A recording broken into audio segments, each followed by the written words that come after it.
Om Shanti 8/12/75 part 2।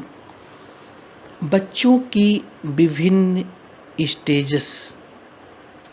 सदा विजयी स्वरूप बनाने वाले, सर्व वरदानों के अधिकारी और विश्व द्वारा सदा सत्कारी बनाने वाले विश्व कल्याणकारी पिता बोले, अशरीरी भव।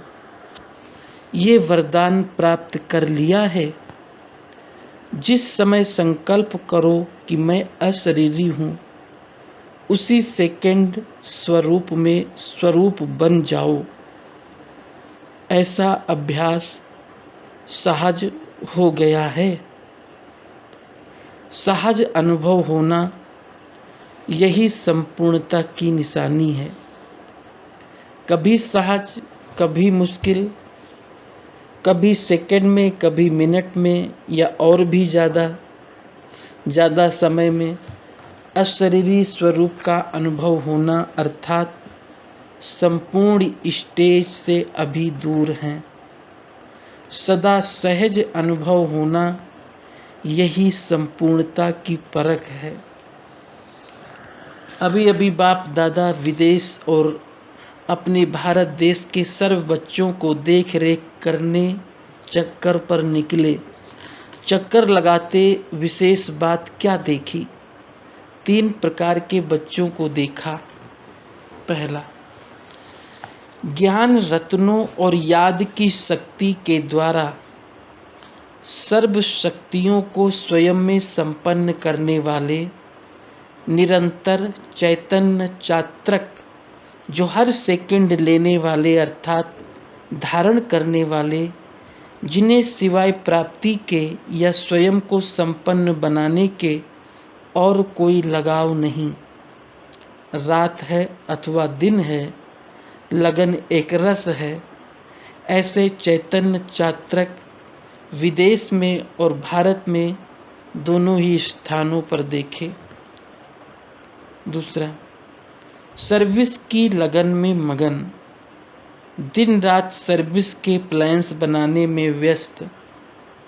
सर्विस के फलस्वरूप स्वयं में खुशी का अनुभव करने वाले, लेकिन सर्व शक्तियों का हर संकल्प में माया जीत बनने की शक्ति का व अशरीरी भाव के वरदान की प्राप्ति का अनुभव करने में सदा एक रस स्थिति नहीं।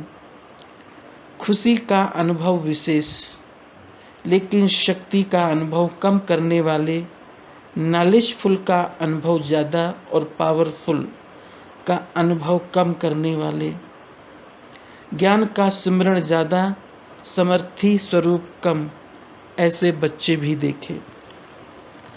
तीसरा, दिन रात मंजिल को सामने रखते हुए, संपूर्ण बनने की शुभ आशा रखते हुए सदा पुरुषार्थ में व्यस्त, पुरुषार्थ में समय ज़्यादा और प्राप्ति के समय कम अनुभव करने वाले, किसी न किसी समस्या का सामना करने में ही ज़्यादा समय लगाने वाले, मुश्किल को सहज बनाने में लगने वाले, ऐसे बच्चे बहुत समय युद्ध स्थल में ही स्वयं को अनुभव करने वाले हैं। अतीन्द्रिय सुख के झूले में अर्थात प्राप्ति के अनुभव में कम समय रहने वाले, ऐसे भी बहुत देखे। पहले नंबर के चात्रकों की स्थिति सदा यही रही कि जो पाना था वो पा लिया। अब समय भी बाकी थोड़ा रहा। दूसरे नंबर वाले जो सर्विसेबल, नॉलेजफुल ज़्यादा, पावरफुल कम थे, उनकी स्थिति ये रहती है कि पा लिया, मिल रहा है और निश्चय ही पा लेंगे।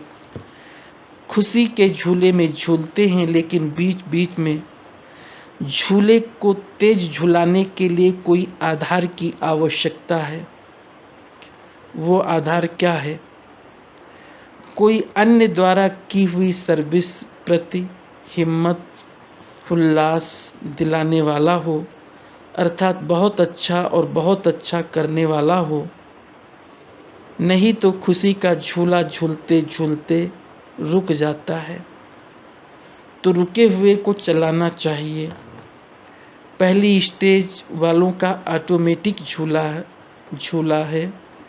तीसरी स्टेज वालों की स्थिति कभी प्राप्ति व विजय के आधार पर अति हर्षित और कभी बार बार युद्ध की परिस्थिति में थकावट अनुभव करने वाले, किसी न किसी साधन के सहारे पर स्वयं को थोड़े समय के लिए खुश अनुभव करने वाले, कभी खुश कभी शिकायत, क्या करूं, कैसे करूं, कर तो रहा हूं, इतनी मेहनत कर रहा हूं, मेरी तकदीर ही ऐसी है, ड्रामा में मेरा ऐसा ही पार्ट नुदा है और कल पहले इतना ही हुआ था।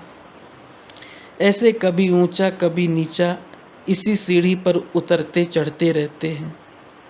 ऐसे 3 प्रकार के बच्चे देखे।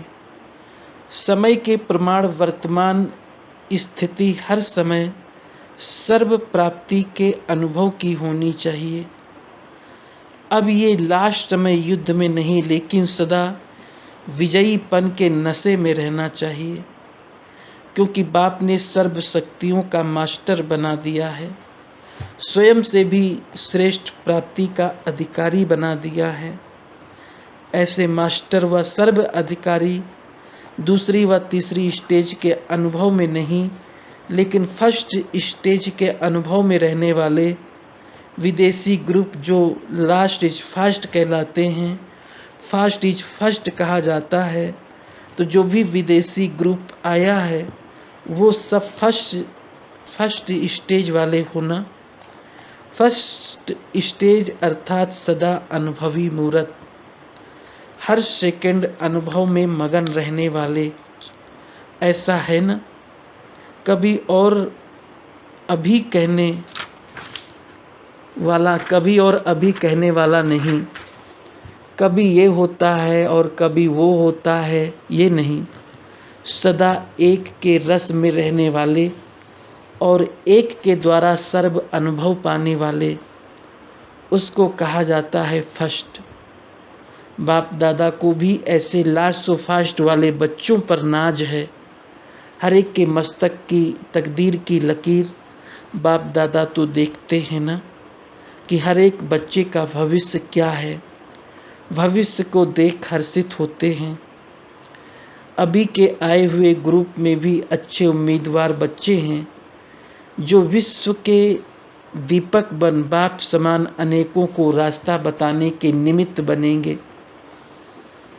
अभी तो विशेष विदेशियों के अर्थ है ना, कुछ यहाँ बैठे हैं सम्मुख और कुछ विदेश में दिन रात इसी ही याद में रहते हैं।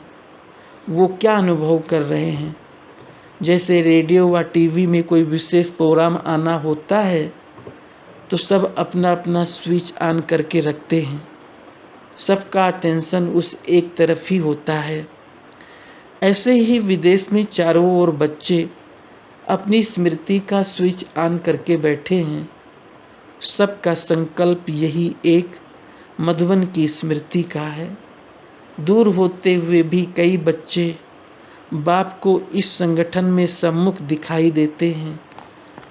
अच्छा, ऐसे साकार रूप में सम्मुख बैठने वाले व आकारी रूप में बुद्धि योग द्वारा सम्मुख बैठे हुए ऐसे सदा विजयी स्वरूप अतीन्द्रिय सुख के झूले में झूलने वाले प्राप्ति स्वरूप सर्व वरदानों के अधिकारी, विश्व द्वारा सदा सत्कारी और विश्व प्रति सदा कल्याणी, ऐसे विश्व के दीपकों को बाप दादा के दिल तख्त नसीन बच्चों को बाप दादा का याद प्यार और नमस्ते।